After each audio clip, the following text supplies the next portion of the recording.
Buenas tardes. Vamos a esperar un minuto a que se vayan conectando las personas que van a escuchar esta retransmisión. En primer lugar, pues quisiera indicaros que lo más importante en este momento, vamos a analizar ahora las consecuencias económicas de la crisis sanitaria del coronavirus, pero lo más importante pues es que vuestras familias se encuentren bien.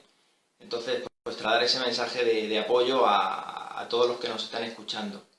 Por otra parte, también me gustaría saber si se me está escuchando correctamente, si hay algún problema en la retransmisión, pues intentaré estar pendiente en la medida de lo posible al chat. La verdad que soy nuevo en Instagram y bueno, para mí es todo un reto grabar esta sesión.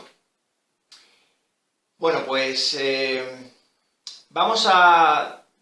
primero voy a presentar brevemente. Mi nombre es Miguel Ángel Echarte Fernández, soy profesor en la Universidad Católica de Ávila, en el grado de Administración y Dirección de Empresas y Economía, Derecho, y voy a impartir dos sesiones, una en la tarde de hoy y otra que va a ser mañana a la misma hora. La sesión de hoy está destinada a analizar las consecuencias económicas a nivel más macroeconómico y a nivel internacional, aunque haremos énfasis en la situación económica de España, y mañana dedicaremos la sesión a intentar dar algunos consejos de planificación financiera a nivel familiar, a nivel empresarial, lo que se suele considerar pues un área de la microeconomía. Bueno, pues por entrar un poco en la temática, quisiera en primer lugar señalar o mostrar cuál era la situación económica anterior a la llegada de esta crisis sanitaria, que como sabéis se originó a finales de diciembre, pero ya para el mes de enero de 2020, en una provincia de Wuhan, en Hubei, en China, y luego se trasladó en el mes de febrero a Italia y en el caso de España pues nos ha llegado en marzo, con una virulencia muy grande. Pero bueno, ¿cuál era la situación económica antes de que llegara esta crisis sanitaria? Y lo cierto es que era una situación de desaceleración en el ritmo de crecimiento de las principales economías a nivel mundial. Quizá con alguna excepción en Estados Unidos, cuando se aprobó un programa de reducción de regulaciones, de reducción de impuestos, la economía norteamericana, sobre todo en los mercados financieros, estaba creciendo a un ritmo bastante aceptable y el nivel de desempleo estaba en mínimos históricos, pero se observaba una tendencia a que el ritmo de crecimiento económico pues se fuera ralentizando.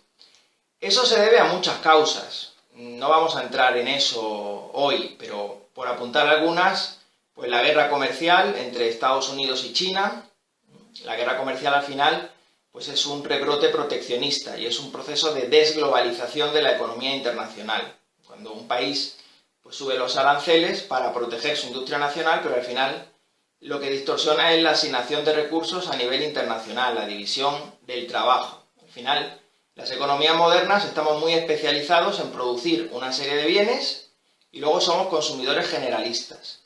Pues estas políticas de subir aranceles, pues al final benefician a muy pocos, perjudicando al resto de la sociedad. Y además de eso se une la incertidumbre que ha generado el proceso del Brexit, es decir, la salida del Reino Unido de la Unión Aduanera, de la Unión Europea, que se ha consumado en enero de este año. Además, pues durante los últimos años, después de la gran recesión de 2008, pues se inició un proceso de distorsión en los mercados financieros. Se está hablando de que hay una burbuja en la renta fija y la deuda pública de muchos países, sobre todo la de España, la de Italia, ha crecido mucho en los últimos años. La deuda pública española el año pasado cerró en el 96% del PIB. El PIB es el valor de todo lo que produce la economía de un país durante un periodo. Puede ser un trimestre o un año. El valor de la producción final de bienes y servicios que produce la economía española. Y es el principal indicador para medir el crecimiento económico a largo plazo. Bueno, hablaremos bastante del PIB a lo largo de la sesión de hoy. Entonces, hay una serie de causas por las cuales las economías mundiales pues, no estaban en su mejor momento, y ya algunos analistas pues, pensaban que iba a haber una crisis en 2020, una recesión. Hay países como Alemania que estuvieron a punto de entrar en recesión. Recesión desde un punto de vista técnico es cuando un país tiene 2 trimestres consecutivos donde el Producto Interno Bruto se contrae, donde hay una reducción del PIB, y Alemania estuvo a punto de entrar en recesión en 2019. Otros países como México entraron en recesión y al final pues es ese escenario en el que estamos comentando. Y hay algunos indicadores que ya adelantaban, que ya mostraban que íbamos a llegar a una situación crítica. Es cierto, como vamos a ver ahora, que se va a ver muy agravada por la crisis sanitaria del coronavirus. Pero conviene tener presente cuál era la situación previa antes de llegar a esta situación en la que nos encontramos. De gran incertidumbre, por otro lado. Y es una situación pues, que a través de varios indicadores se podía ya adelantar el escenario. Por ejemplo, uno de ellos es la curva de rendimientos. En Estados Unidos se estaba observando que la curva de rendimientos se estaba invirtiendo. En principio, la curva de rendimiento relaciona el tipo de interés y el tiempo para las operaciones de compra de activos financieros. Entonces, si somos un acreedor internacional, que tenemos unos ahorros y queremos invertir, por ejemplo, en bonos del Tesoro norteamericano para financiar al gobierno de Estados Unidos, pues si vamos a prestarle a 3 años, vamos a pedir tipos de interés más bajos que si prestamos a 10 años. Porque si prestamos a 10 años, estamos renunciando a disponer de nuestro dinero durante mucho tiempo. Estamos asumiendo mayor riesgo. En principio, a mayor riesgo, vamos a exigir mayor rentabilidad. Sin embargo, se estaba observando que los bonos del Tesoro a 3 años pues tenían tasas de interés más altas que los bonos a un plazo mayor. Y esto, en principio, puede ser un poco chocante, ¿no? Lo que muestra es que hay tensiones financieras, que los deudores están dispuestos a pagar más para financiarse a corto plazo. Hay tensiones de liquidez, tensiones financieras. También se observa en el mercado de repos. Los repos son operaciones de venta con pacto de recompra a corto plazo para conseguir liquidez, y ya se estaba viendo en el sistema financiero norteamericano pues un auge de estas operaciones. Otro indicador es los PMIs, los Purchasing Management Index, que esto muestra, son encuestas que se hacen a gestores de compras y se ha visto cómo las compras que hacen las grandes empresas a los proveedores pues han disminuido en los últimos meses. Hay muchos indicadores que ya vaticinaban este escenario. Pero llega esta situación que algunos llaman de cisne negro, utilizando la terminología de Nassim Taleb. Podríamos decir que en realidad es un cisne gris, porque desde enero se podía prever que, aunque era complicado porque estaba en China, pero bueno, ya para febrero esta situación ya estaba haciendo que el norte de Italia pues entrara en grandes problemas sanitarios, pues ha llegado y tenemos que analizar qué situación nos vamos a encontrar. Hay muchas estimaciones. En economía es muy difícil predecir en términos exactos, en términos cuantitativos, qué va a ocurrir, porque lo que estamos analizando es el comportamiento de agentes económicos, que constantemente pues, cambian las preferencias y toman decisiones. Entonces, bueno, pues es muy complicado, pero sí se pueden hacer predicciones de tendencia. La semana pasada el Fondo Monetario Internacional, que es uno de los principales organismos económicos, junto con el Banco Mundial, planteó un escenario que algunos han llamado de catastrófico, porque realmente lo que el Fondo Monetario Internacional predice es que la economía española en el año 2020 va a caer un 8%. Va a haber una reducción del Producto Interno Bruto del 8% y el desempleo se va a ir a más del 20%. Este es un escenario que ha sido muy analizado por muchos analistas, pero hoy nos encontramos esta mañana con un informe del Banco de España mucho más detallado que el del Fondo Monetario Internacional, porque este informe del Banco de España, que lo han publicado hoy, plantea 3 escenarios distintos. Entonces, el primer escenario es que el confinamiento, que la crisis sanitaria, pues va a durar 2 meses. Y si eso se produce y el tejido empresarial resiste esta situación, porque vamos a ver ahora que la crisis del coronavirus va a comenzar, la crisis económica, como un shock de oferta, pero que va a ser seguido, que ya está siendo de un shock de demanda, y bueno, pues evidentemente, si hay un shock de oferta, si hay una contracción de oferta, pues eso va a afectar al Producto Interno Bruto. Este sería el primer escenario. El segundo escenario es un escenario donde la crisis sanitaria, el confinamiento, dura también 2 meses, pero donde ya se observa que el tejido empresarial no ha sido capaz de resistir por problemas de liquidez, por problemas de solvencia, hay una descapitalización muy grande de las empresas, muchas tienen que suspender pagos, pues en ese escenario ya el Banco de España prevé que el PIB puede caer un 9,5%.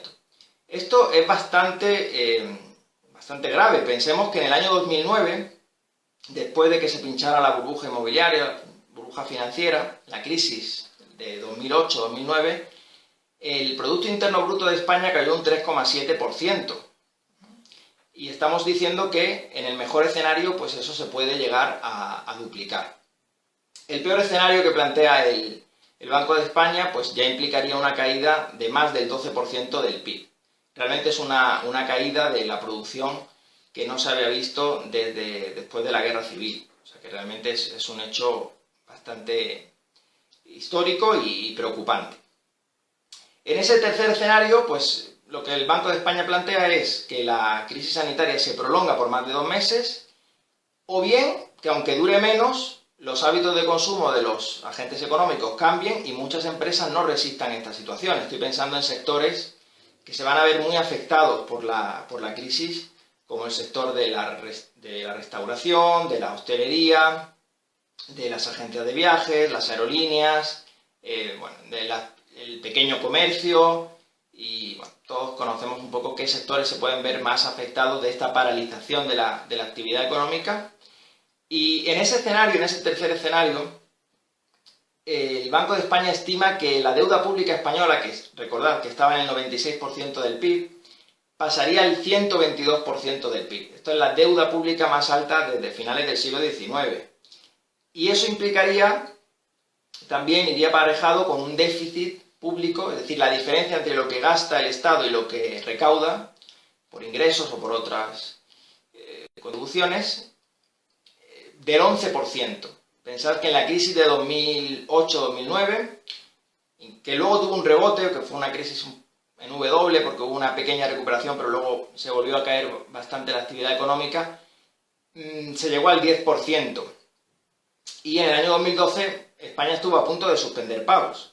Lo que ocurre es que Mario Draghi, en el Banco Central Europeo, pues planteó que el Banco Central Europeo haría todo lo posible por salvar a la eurozona, y al final se inició un programa de compra de deuda pública, que es el plan que está haciendo Estados Unidos. Estados Unidos, a través de la Reserva Federal, que es el Banco Central de Estados Unidos, pues está apostando por un nuevo programa que llaman de Quantitative Easing, que es una flexibilización cuantitativa. Básicamente es que el Banco Central compra deuda pública y, en principio, eso no tendría por qué generar inflación, porque estamos hablando de que Estados Unidos, como sabéis, pues utiliza el dólar, y el dólar es la moneda de reserva internacional. Es decir, es una moneda muy demandada, una moneda que se demanda para más del 80% de las transacciones internacionales, para comercio de petróleo, de commodities, y es el principal activo que tienen los bancos centrales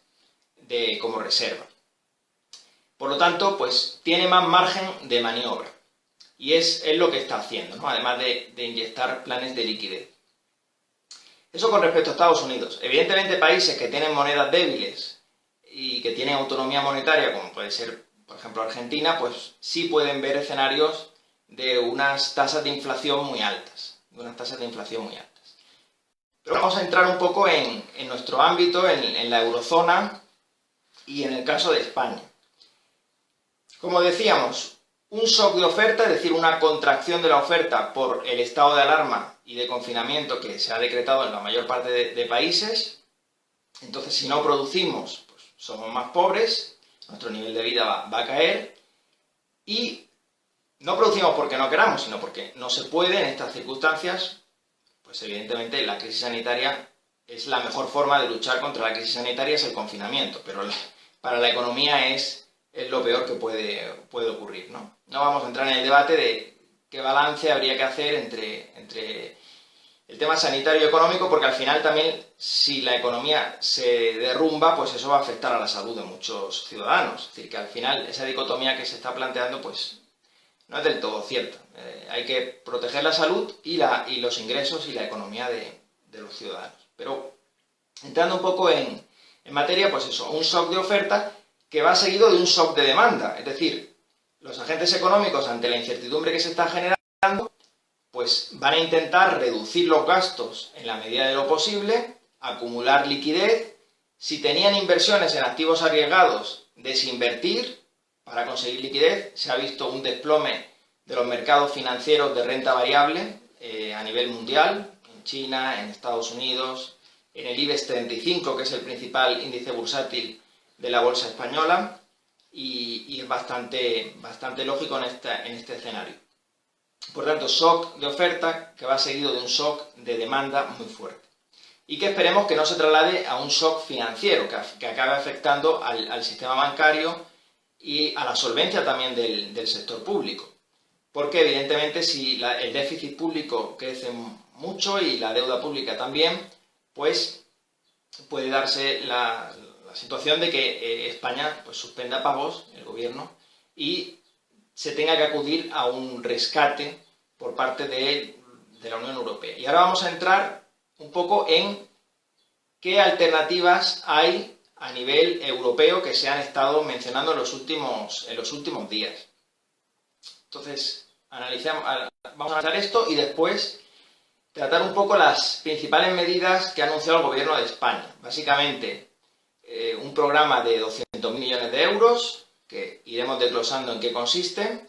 Luego se anunció la prohibición de los despidos por causa objetiva. Y después también dedicaremos algunas palabras al ingreso mínimo vital que se quiere aprobar a partir del mes de mayo, que no es exactamente lo mismo que la renta básica universal, pero tiene ciertos paralelismos y lo vamos a tratar. Con respecto a nuestra inserción en la Unión Europea, porque va a ser muy importante la respuesta que se dé a nivel europeo. Pues el Gobierno de España y el Gobierno de Italia, que son los países más afectados por la crisis sanitaria, pero también son los países con mayor stock de deuda pública, la deuda pública italiana supera el 130% del PIB, han planteado en varias ocasiones la emisión de coronabonos. Le han llamado coronabonos, pero en realidad este término de eurobonos ya se venía escuchando desde la crisis de 2008. ¿En qué consisten estos coronabonos? Pues básicamente sería una mutualización de la deuda. Si España fuera por su propia cuenta, o Italia, a los mercados internacionales, los inversores exigirían tipos de interés muy altos, porque nuestro nivel de deuda es más elevado que el que tienen otros países de nuestro entorno. Perciben más riesgo y exigirían una mayor rentabilidad, pero para el Estado que se está endeudando eso es un coste inasumible realmente. En ese sentido, pues claro, los principales beneficiarios de una emisión mutualizada, donde todos los países se harían corresponsables de esa emisión de deuda, pues serían España e Italia, y Grecia, y probablemente Portugal, aunque Portugal lleva años haciendo bastantes ajustes en su estructura económica, en mi juicio, en la buena dirección. Pero bueno, como decíamos, Italia y España serían los países más beneficiados de estos coronabonos, pero lógicamente Alemania, Holanda, Finlandia se han opuesto y han rechazado esta idea, porque evidentemente son países pues, que en los últimos años han hecho ajustes estructurales, su deuda pública no es muy elevada y evidentemente pues, soportarían los riesgos que al final pues, repercutirían en sus ahorradores, en sus contribuyentes. Esto no tiene mucho, a mi juicio no parece que pueda salir los coronabonos, pero hay otros mecanismos que sí se han planteado y de hecho el Banco Central Europeo pues hace unas semanas lanzó un paquete de compra de deuda pública por valor de 750.000 millones de euros. Y eso lo que ha hecho es que la prima de riesgo se reduzca. Es decir, la prima de riesgo es el diferencial al cual se tiene que financiar España con respecto a un país de referencia, que en el caso de España pues es Alemania, ¿no? En el caso de Europa. Evidentemente, si la prima de riesgo sube, pues eso hace que el coste financiero de la deuda sea más alto, y eso repercute en las cuentas públicas. Entonces, se ha anunciado este programa, la prima de riesgo se ha reducido, pero hay otro mecanismo, que es el famoso MEDE, que es un fondo de rescate permanente dentro de la Unión Europea dotado por 500.000 millones de euros, que se puede ampliar y que, si se solicita, pues se podría otorgar, no en esa cuantía, pero sí una parte, a bajos tipos de interés, menos del 1%, pero esto es lo importante y por lo cual muchos gobiernos son reacios a este plan de rescate, es que va con condiciones, está sujeto a condiciones. Es decir, que los acreedores, pues lógicamente van a imponer unas condiciones de que partidas del gasto público pues se pueden recortar y por tanto pues estaríamos sometidos a las instituciones supranacionales pues, que nos han otorgado esta línea de crédito. Esto es un poco con relación a la Unión Europea. Dentro de España, pues el gobierno aprobó un plan de 200.000 millones de euros, pero en realidad no suponen una inyección de liquidez de ese importe. La mitad de esa cantidad son avales, 100.000 millones de euros, ya hay disponibles 20.000 millones de euros de esta línea de avales a los bancos para que puedan financiar nuevos proyectos de inversión o en la mayor parte de los casos refinanciar la deuda de las pymes y de las empresas. Por tanto, esto es un pasivo contingente de las administraciones públicas que todavía no se ha materializado realmente. Por otro lado, hay otro importe importante que son 87.000 millones de euros que son de aplazamiento de pagos, es decir, aplazamiento de pagos, pues estamos pensando en suministro de la luz, suministro de gas, cuotas hipotecarias para ciertas personas y luego 13.000 millones de euros que sí son inyección de liquidez para hacer frente a las prestaciones por desempleo. Según los datos que he podido revisar esta mañana, ya hay más de 4 millones de personas que se han visto afectadas por los ERTEs, que son estos expedientes de regulación de empleo temporal, que no se están contabilizando como desempleo, pero son personas que están desempleadas y que muy probablemente no todas puedan volver a ocupar ese puesto de trabajo, aunque el mecanismo del ERTE establece que hay que reincorporar a los trabajadores por un periodo mínimo de 6 meses, pues si la crisis se agudiza, si en lugar de ser una crisis en V, no lo va a ser, en V se dice porque se cae mucho, pero luego hay una rápida recuperación.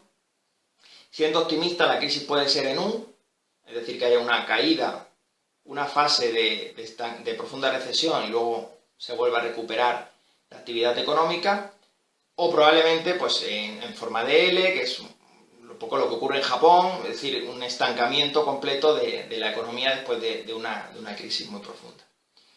Bueno, no podemos saber de qué magnitud, de qué gravedad va a ser la crisis, pero evidentemente muchas personas no podrán volver a sus puestos de trabajo porque esas empresas pues, no existirán. También tener en cuenta que muchos patrones de consumo van a cambiar, aunque superemos la crisis sanitaria, por la incertidumbre ¿Por qué? Porque el despido improcedente tiene una indemnización por despido de 33 días por año trabajado. El despido por causa objetiva era una indemnización mucho más baja. Entonces, al final, lo que puede ocurrir es que muchas empresas acaben descapitalizándose y al final, pues bueno, por no despedir a 2 o 3 trabajadores para ajustar plantilla, pues la empresa acabe suspendiendo pagos y toda la plantilla pues tenga que quedarse sin trabajo. Bueno, yo creo que en este sentido pues hay medidas que son insuficientes y otras que son contraproducentes. Y otra cuestión que se ha anunciado es la del ingreso mínimo vital. Una cosa es la renta básica. La renta básica es una asignación que se da a todas las personas por el simple hecho de ser ciudadanas de un determinado país, con independencia de su nivel de renta, si sean ricos o sean pobres. Eso no es lo que se está planteando ahora, no se podría financiar realmente. Y el ingreso mínimo vital, pues es una asignación focalizada, dirigida a ciertas personas. Todavía no se ha aclarado quiénes van a ser los perceptores de este ingreso mínimo vital, ni por cuánto tiempo pues se va a recibir esa asignación. Y se ha planteado que puede ser de unos 500 euros al mes. Pero sobre esto podemos discutir mucho, hay muchos planteamientos. Al final lo importante pues es generar condiciones para que el tejido empresarial se reactive, se genere empleo y que no se tenga que mantener a la población dependiente del Estado, ¿no? Evidentemente. Es cierto que va a haber sectores que se vean muy afectados y temporalmente pues me parece legítimo que reciban una prestación, pero debe estar supeditada pues a condiciones estrictas y veremos cómo se organiza. Es la primera vez que utilizo Instagram y me parece que hay algunas preguntas, pero no sé si soy capaz de leerlas o la mayoría de las personas me están saludando. Bien. De todas formas, yo voy a facilitaré, o si no desde la universidad, mi contacto, mi correo electrónico para que me planteéis las dudas que queráis. Y también pues me hubiera gustado mostrar algunos gráficos, porque todas estas cuestiones que estoy señalando pues siempre se ven mejor con datos y con gráficos. Pero este ha sido un poco el formato que hemos elegido. Tampoco sé si voy muy bien de tiempo, no sé cuánto llevo, pero bueno, pues en todo caso señalar que, por recapitular un poco, pues que hay muchísima incertidumbre sobre la situación económica, pero evidentemente nuestro nivel de vida va a caer bastante, la producción de España pues en el segundo trimestre va a ser un auténtico desastre y a nivel anual pues también, ¿no? Va a haber sectores, como hemos comentado, como el turismo, la restauración, pues que no se van a recuperar fácilmente porque pues en gran parte el turismo procede del exterior y lógicamente pues también esos países se han visto afectados, es decir, es una crisis que afecta a muchos países, ¿no? Y eso pues agrava un poco la situación. Por dar un poco de un mensaje positivo, alentador a nivel económico y con datos, sí podríamos destacar que en el año 2008, hemos dicho que entre 2008 y 2009 la economía española cayó un 3,7%, el desempleo se llegó al 20%, pero es verdad que en el año 2008-2009 España acumulaba muchos desequilibrios en su estructura productiva. Es decir, la economía española estaba, desde el año 2002 al año 2007, concentrada, no exclusivamente, obviamente, pero muy concentrada en el sector inmobiliario, al calor del crédito barato, de la expansión crediticia del Banco Central Europeo, y se generó una burbuja en el sector inmobiliario. Entonces hubo que realinear, reestructurar la estructura productiva y trasladar factores de producción, capital y trabajadores desde ese sector inmobiliario, se producían más casas de las que la economía española necesitaba, hacia otros sectores de la economía. Y España, que tradicionalmente tenía un déficit por cuenta corriente con el exterior, fue capaz, la economía española, de reajustarse, readaptarse, y las empresas españolas se han vuelto más competitivas, se han orientado más a la internacionalización, al mercado exterior, y se ha revertido ese déficit estructural de la cuenta corriente, y España presenta ahora mismo un superávit en la cuenta corriente, ¿no? Entonces el tejido empresarial es más sólido, es más robusto, pero evidentemente nos enfrentamos también a una crisis muy peculiar, porque la crisis de 2008 afectó sobre todo pues al sector inmobiliario, al sector bancario, porque está muy ligado, lógicamente, pero es que ahora estamos asistiendo a una crisis que afecta, pues, no por igual, pero prácticamente por igual a todos los sectores, ¿no? Lógicamente, habrá empresas que se adapten mejor a este nuevo escenario, empresas que apuesten por el comercio electrónico, pero evidentemente el escenario pues, es bastante desalentador. De todas formas, pues bueno, trataremos de seguir la actualidad y contribuir en la medida de lo posible a levantar España y a levantar esta situación que es tan preocupante. No sé si hay alguna alguna pregunta. Yo imagino que, si miro el reloj, llevo media hora, yo creo que voy bien de tiempo. Mañana vamos a intentar plantear algunos consejos a nivel microeconómico, a nivel familiar. Esto siempre es más complicado que analizar la realidad macroeconómica, porque la realidad macroeconómica son los datos y es un análisis más frío. Y cuando ya entramos en terreno microeconómico, pues las circunstancias de cada familia, de cada empresa, son muy diversas, dependiendo de si se han visto afectados por un ERTE, o están desempleados, cuántas personas viven en un hogar, si están muy endeudados, qué activos tienen. Bueno, en definitiva es muy complicado, pero bueno, trataremos de dar algunos consejos muy generales, que puedan ayudar en este escenario de gran incertidumbre, pues a sobrellevar la crisis económica.